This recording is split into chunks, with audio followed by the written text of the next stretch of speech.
Dans cette vidéo, je vais te montrer une méthode qui va te permettre de consolider ton business en ligne, mais aussi de pouvoir closer plus de 50% de tes appels de vente. C'est ce que moi-même j'ai appliqué l'année dernière et j'ai closé plus de 180 000 euros pour une entreprise. Cette méthode, c'est la méthode Yokoten. C'est une méthode japonaise issue de l'industrie qui a pour principe d'implémenter ce qui a marché dans une situation A et l'implémenter sur une situation B. Cette vidéo s'adresse uniquement aux coachs en ligne, aux formateurs et aux solopreneurs qui ont déjà une offre et qui veulent justement consolider tout ça et augmenter leur taux de closing. Donc si tu n'es pas concerné, tu peux quitter cette vidéo puisqu'elle te sera d'aucune utilité. Donc, les deux problèmes qu'on retrouve généralement, c'est que tu as un compte Instagram où tu es dans les réseaux sociaux, mais ton message n'est pas clair. Du coup, tu attires les mauvaises personnes, tu attires des personnes qui sont juste intéressées par des conseils, mais qui ne veulent pas un accompagnement, donc qui ne sont pas prêts à acheter. La première chose à revoir, c'est ton positionnement. L'idée, c'est de ne pas être trop général, comme par exemple, si je prends l'exemple dans le domaine sportif, ce n'est pas de dire je suis coach sportif et j'aide des personnes à perdre 10 kilos. C'est beaucoup trop vague. L'idée, c'est qu'il faut que tu essayes d'être beaucoup plus clair avec un problème clair, une cible claire et une résolution de problème clair. Ok? Comme par exemple, tu aides les pères de famille qui ont beaucoup trop de charges à la maison, les enfants, le travail, ainsi de suite, qui n'ont pas énormément de temps à consacrer à la salle de sport, mais qui souhaitent perdre 10 kilos avant l'arrivée de l'été. Et là, c'est hyper clair. T'aides une catégorie de personnes qui sont des pères de famille, qui ont un problème, pas beaucoup de temps, puisqu'ils ont la vie de famille et le travail qui leur occupe énormément de temps, et un objectif clair, c'est perdre 10 kilos avant l'été. Ok? Donc, pour cela, il faut que tu te poses 3 questions essentielles. Première question, il faut que ta cible soit pérenne dans le temps. Si c'est une cible qui existait il y a 20 ans, elle existera encore 20 ans plus tard, tu vois. Donc l'idée, c'est vraiment se poser la question, est-ce que c'est un marché en croissance? Est-ce que c'est un marché qui, justement, est en pleine expansion? Deuxième point, c'est qu'il faut que tu regardes si ta cible est une cible qui a une douleur, une réelle douleur. Une réelle douleur, c'est quelque chose qui va toucher à la santé, à l'argent ou à une grosse gêne. D'accord? Donc, par exemple, l'urgence n'est pas la même quand c'est pour de l'esthétique ou si c'est pour régler un problème de diabète. L'importance de faire du sport n'est pas la même. L'un, le sport est une vitalité, l'autre, le sport est un passe-temps pour justement arriver à des fins esthétiques. C'est vraiment pas la même. Troisième question qu'il faut se poser, c'est les moyens.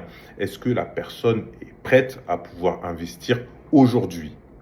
Pas dans un mois, par exemple, quand il recevra sa paye, pas dans 3 mois, quand tout ira un peu mieux dans sa vie de manière stable. Non, c'est maintenant.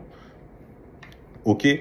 Une fois que ces 3 réponses, et pas l'un sans l'autre, mais vraiment les 3 en même temps, sont répondues de manière claire, là, tu peux passer à établir une offre irrésistible, une offre à forte valeur ajoutée. Pour cela, avant de commencer, laisse-moi t'expliquer une seule chose. N'attends pas d'avoir une offre irrésistible ou une offre parfaite pour te lancer. Pourquoi? Ça ne sert à rien d'attendre.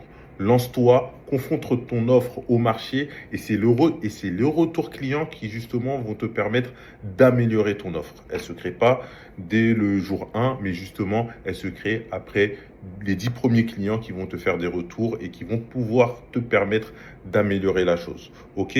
Donc, une bonne offre repose sur 3 piliers. Le pilier numéro 1, c'est que tu dois régler un problème précis. C'est ce qu'on a vu auparavant, c'est avoir un positionnement clair et résoudre un problème clair. Les gens aiment la clarté et les gens vont pouvoir t'identifier beaucoup plus facilement sur ce type de problème. Deuxième pilier, c'est que le résultat à la fin doit être clair. Ce qu'on vend aujourd'hui, ce n'est pas le voyage, mais c'est la destination. Ce que tu mettras en avant, c'est les résultats que va obtenir ton client à la fin. Comme par exemple, au bout des 3 mois, tu auras le corps que tu veux pour l'été. Au bout des 3 mois, tu seras capable de tenir un appel de vente structuré. Voilà ce qu'on vend. OK? Troisième point, c'est une structure unique. C'est ce qui fait que tu es l'expert sur ce domaine-là et que c'est avec toi qu'on a envie de travailler et pas quelqu'un d'autre. Ça, c'est à toi-même de pouvoir le trouver, qu'est-ce que tu as d'unique et que tu peux mettre en avant. Ok?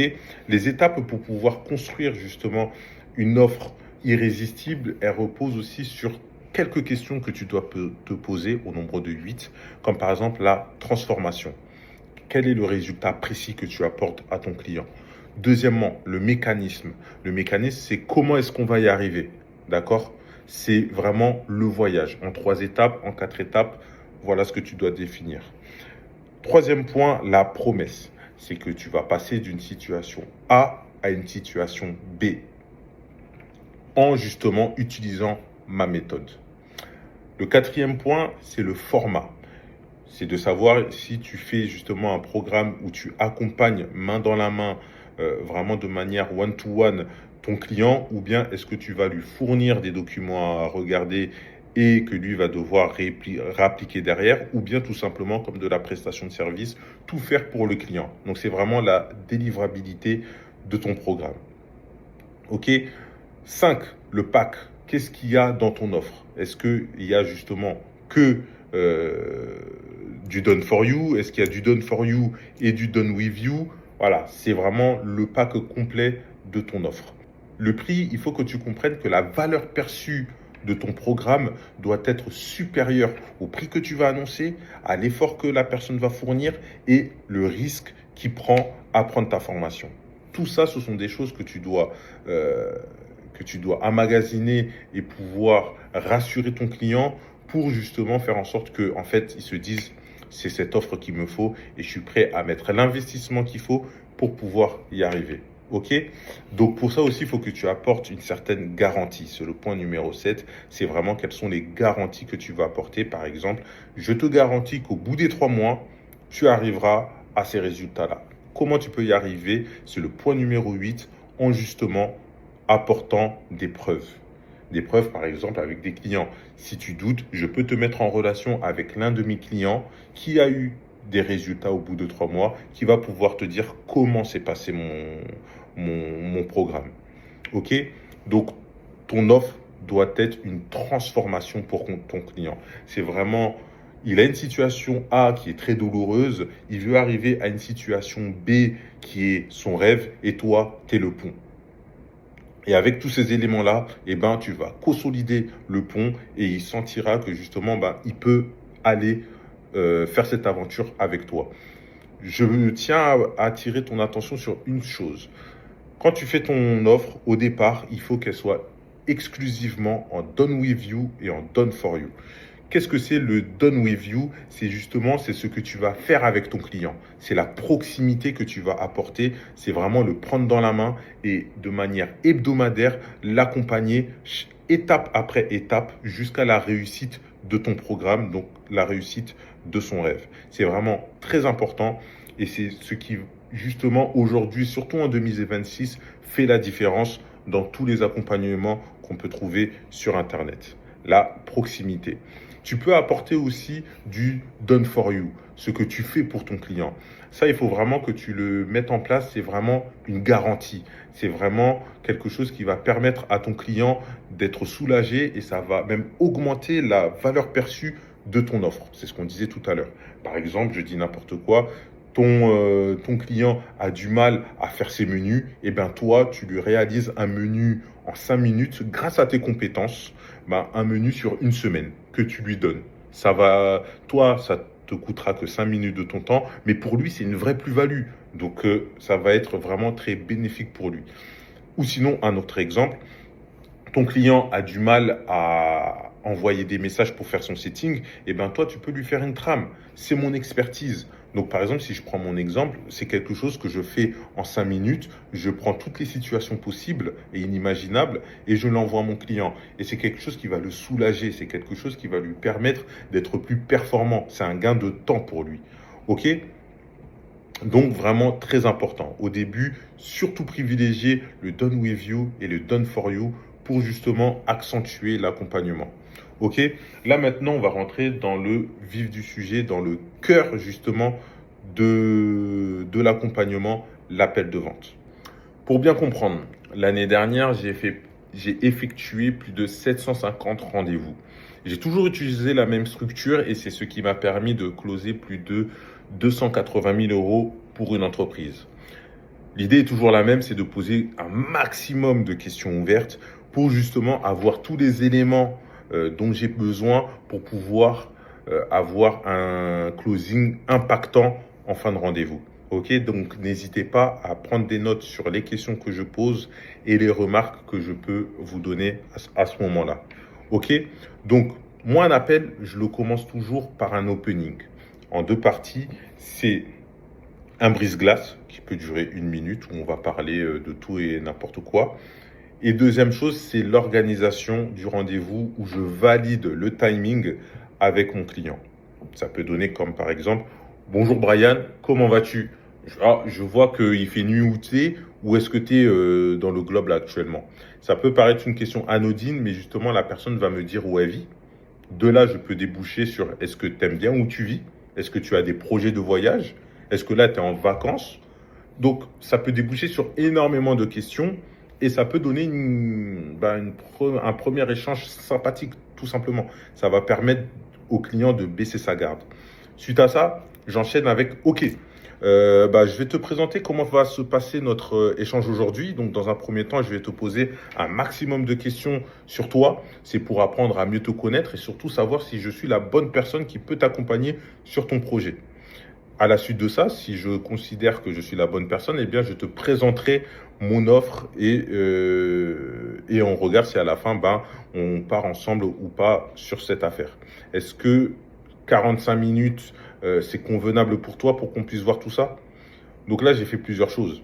Comme vous avez pu le constater, j'ai donné l'organisation et en plus de ça, j'ai validé le timing avec lui à la fin. Une fois que cette personne m'a validé que le timing, c'est bon pour lui, et là, on enchaîne avec un maximum de questions ouvertes. C'est ce que moi, je vais appeler le probing. Ça dure entre 25 et 35 minutes de questions ouvertes où je vais essayer de parler 20% du temps et le client 80% du temps. Ok, moi je le structure d'une certaine manière. Donc le probing, moi je vais toujours commencer par poser des questions sur la situation, savoir pourquoi est-ce qu'on est là aujourd'hui. Ok, par exemple je vais dire ok, c'est quoi ton activité actuellement pour que je comprenne bien où je mets les pieds, tout simplement. À la suite de ça, ok, je comprends. Donc toi tu t'es exclusivement coach pour les personnes qui sont atteints de diabète. C'est bien ça? Ok. Et aujourd'hui, pourquoi est-ce qu'on se rencontre? Pourquoi est-ce que justement, tu as voulu cet appel avec moi? Là, il va se délivrer sur son problème. Il va pouvoir te dire, moi, j'ai vu que tu étais expert sur la partie closing. Donc, en gros, aujourd'hui, j'ai un gros problème sur mes appels de vente et justement, je voudrais apporter plus d'expérience. J'aimerais apporter beaucoup plus de compétences à ce domaine-là. Donc là, je sais pourquoi à peu près est-ce qu'il a pris l'appel. Le deuxième thème que j'aborde, c'est le problème beaucoup plus en profondeur. Ok, si je comprends bien, le problème, il est sur tes appels de vente. Mais c'est quoi ton plus gros blocage sur les appels de vente? Est-ce que c'est la prise de parole? C'est poser des questions qui peuvent être gênantes? C'est quoi? Explique-moi, c'est quoi le problème profond dans tes appels de vente? Là, il te dira exactement où est-ce qu'il a mal. Où est-ce qu'il a mal et pourquoi justement il a besoin de toi. Mais vraiment de manière profonde. À la suite de ça, tu peux aussi enchaîner sur une question. Qu'est-ce qui t'empêche d'avoir des résultats aujourd'hui? Là encore, il va t'expliquer, mais d'une autre manière, sous une autre phase, le problème qu'il a aujourd'hui. Et donc là, tu as énormément d'éléments sur le problème qu'il a. Troisième thème de question, j'appuie sur l'impact que ça a actuellement sur son business. Donc, par exemple, je dis concrètement, tous les problèmes que tu viens de m'expliquer sur les appels de vente, c'est quoi l'impact que ça a aujourd'hui sur ton chiffre d'affaires? Donc là, on parle chiffres. Il est très important de parler chiffres. Moi, aujourd'hui, ça me fait perdre, par exemple, 3 appels sur 5. Ok, mais ton programme, il a combien? Il a 1000 euros, par exemple, durant 3 mois, c'est ça? Donc, ça te fait perdre 3 appels. Donc, 3000 euros sur 5 appels. C'est énorme. Et donc là, vous le mettez en face justement de ces pertes financières. C'est ultra violent, c'est hyper fort pour lui et c'est hyper violent de le mettre en face de ses pertes. OK? Donc vraiment, cette question, concrètement, ça a quel impact au quotidien sur ton business, sur ta vie perso? Pour un coach sportif, bah, ça a quel impact aujourd'hui de peser 120 kilos pour toi? Bah, ça m'empêche de pouvoir accompagner mes enfants quand on veut faire du sport. J'ai du mal à les suivre, etc., etc. Donc, quel impact ça a sur ta vie quotidienne? Une fois qu'on a fait toutes ces émotions négatives sur l'impact que ça a sur sa vie quotidienne, là, je vais lui poser des questions sur son idéal. Quels sont ses objectifs, ok? Donc, dans un monde idéal, ben, qu'est-ce que ça serait de perdre 30 kilos pour toi, par exemple? Là, il va se délivrer. Il va se dire, justement, moi, ça va me permettre d'être mieux dans mon corps, de regagner confiance en moi, de pouvoir accompagner mes enfants. Pour celui qui a des difficultés dans les appels de vente, ça peut être, ça va me permettre d'avoir plus de revenus, d'être moins ric-rac en fin de mois, d'être plus passionné par mon activité de coaching en ligne. Donc voilà, c'est vraiment le projeter sur si je prends ton programme, j'arriverai à ces objectifs-là et j'arriverai à avoir la vie que je veux. À la suite de ça, le dernier thème que j'aborde, c'est l'urgence. Ok? C'est si tu ne fais pas ça, si tu ne prends pas mon programme aujourd'hui, où est-ce que tu seras dans 3 mois? Et là, c'est hyper puissant aussi, puisque la personne dira d'elle-même qu'elle a une urgence à prendre le programme aujourd'hui. C'est que si elle ne prend pas le programme aujourd'hui, elle sera dans un état qui ne sera pas bon dans 3 mois ou un état qui sera aggravé dans 3 mois. Donc, il est encore plus important de prendre le programme aujourd'hui. OK? Ou si par exemple la personne durant l'appel vous dit moi j'ai déjà essayé ça et ça n'a pas marché. Là vous pouvez dire par exemple, est-ce que tu te rends compte que pendant 2 ans tu as essayé et tu n'as pas eu de résultat? Donc qu'est-ce qui te fait dire que en continuant de la sorte, tu auras des résultats après? Et lui dire, tu as besoin d'aide, c'est un problème urgent que tu dois résoudre aujourd'hui. Donc là, c'est vraiment le mettre en face c'est vraiment le mettre en face de son échec et lui dire que vous êtes là pour pouvoir l'accompagner. Donc là, on arrive dans la partie transition. C'est toujours la partie de probing, mais ça arrive en fin de probing. Puisque là, ce sont des questions ultra importantes. C'est des questions que vous devez poser systématiquement à tous vos rendez-vous. C'est ce qui va permettre de verrouiller la vente. OK? Donc, elle repose sur 2 thèmes. 1, tout ce qui concerne le budget. 2, tout ce qui vont concerner les décisionnaires du projet. OK? Donc, premièrement, pour les décisionnaires, vous pouvez poser comme question, est-ce que vous êtes le seul décisionnaire sur ce projet-là? Ou est-ce qu'il y a d'autres personnes qui font partie du projet? Là, c'est pour savoir si justement, il y a un mari qui doit donner son aval, un mari ou une femme qui doit donner son aval. Pour une entreprise, c'est savoir est-ce que c'est cette personne-là ou est-ce qu'il y a un responsable ou est-ce qu'il y a un chef d'entreprise ou est-ce que c'est la personne de la partie technique qui doit valider en dernier lieu le prospect ou peut-être tout simplement la personne avec qui vous êtes au téléphone, elle vous le validera directement. OK? À la suite de ça, vous validez si la personne a du budget. Par exemple, vous pouvez dire, OK, aujourd'hui, tu as un certain objectif. Est-ce que tu as déjà réfléchi à un budget pour atteindre tes objectifs? Orientez bien cette question sur pour atteindre tes objectifs. OK, est-ce que vous avez monté quelque chose pour atteindre vos objectifs? Très important. Et il est très important de poser ces questions pour justement savoir qui sont les décisionnaires et est-ce qu'il y a un budget qui est monté. À la suite de ça, une fois que vous avez toutes les réponses à vos questions, et vraiment toutes les réponses à vos questions, je vous garantis que vous n'aurez aucune objection après avoir pitché votre offre. OK? Donc là, à partir de ce moment-là, vous pitchez votre offre, là aussi, en 2 parties. Dans un premier temps, vous pitchez toujours la transformation. OK? Vous pitchez par exemple, avec mon programme, au bout des 3 mois, tu arriveras à ça. Est-ce que c'est OK pour toi? Normalement, elle dira oui, puisque dans le probing, elle vous dira qu'elle voulait arriver à cette situation B. Vous, ce que vous mettez en avant dans votre pitch, c'est cette situation B. OK?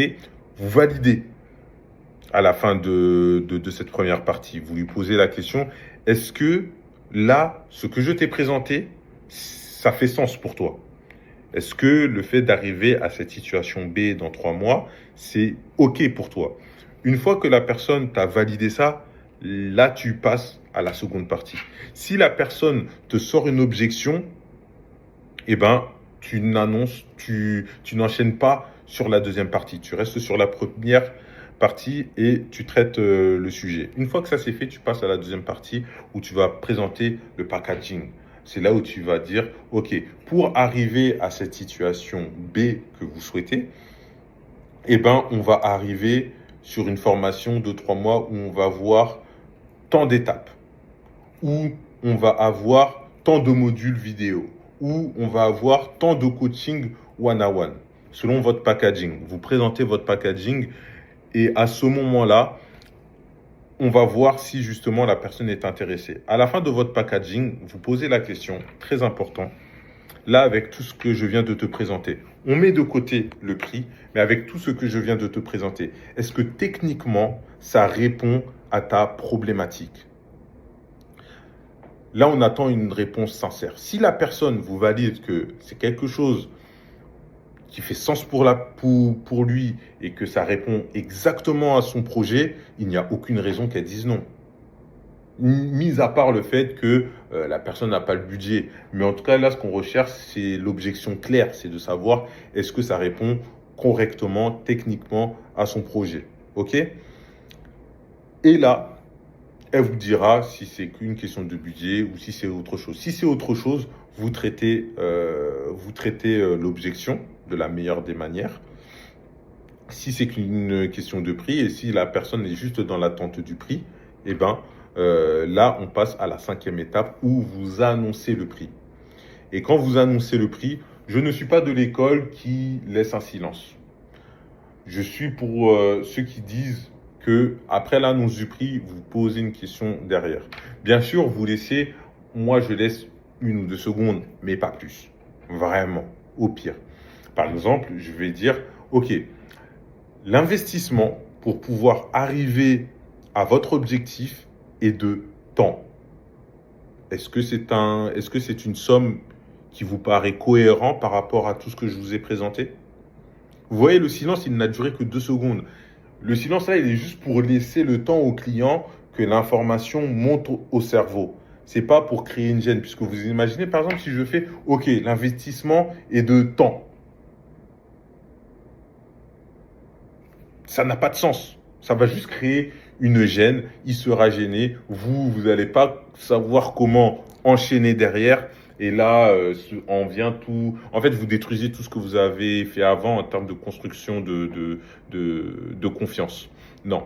Tout de suite, vous rembrayez sur une question. Est-ce que c'est en accord avec tout ce qu'on a vu? Est-ce que ça te semble cohérent par rapport à tout ce que je te propose? C'est tout. OK? Si la personne dit oui, et bien là, vous avez la vente. Félicitations. Mais ce n'est pas fini. Une fois que la vente elle est faite, il y a la 6e phase qui est l'une de moi les plus importantes. C'est la partie onboarding.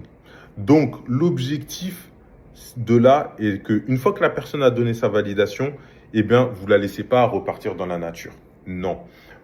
Vous lui faites comprendre qu'il a fait le bon choix de venir avec vous. Donc, 2 choses à faire. Une fois que le lien de paiement a été effectué et qu'il a passé le paiement, eh ben, durant l'appel, vous lui donnez l'accès à la partie module, directement avant que l'appel soit fini. Et comme ça, vous pouvez lui dire, OK, là, je viens te donner les accès. Est-ce que tu peux checker dans tes mails si tu as reçu les liens pour accéder au cours? Comme ça, la personne, elle va se dire, OK, là, je rentre dans le vif du sujet. J'ai payé, mais directement, hop, je rentre dans le vif du sujet. Très important, OK? Deuxième chose, il faut que vous preniez un autre rendez-vous dans les 48 heures qui suivent la signature. Pourquoi? Pour accentuer le fait qu'il rentre dans le vif du sujet. Ce n'est pas il paye et puis après on voit dans une semaine. Non, on va chercher des résultats très rapidement. Donc dès que tu signes, on a notre rendez-vous dans les 48 heures maximum après la signature. OK?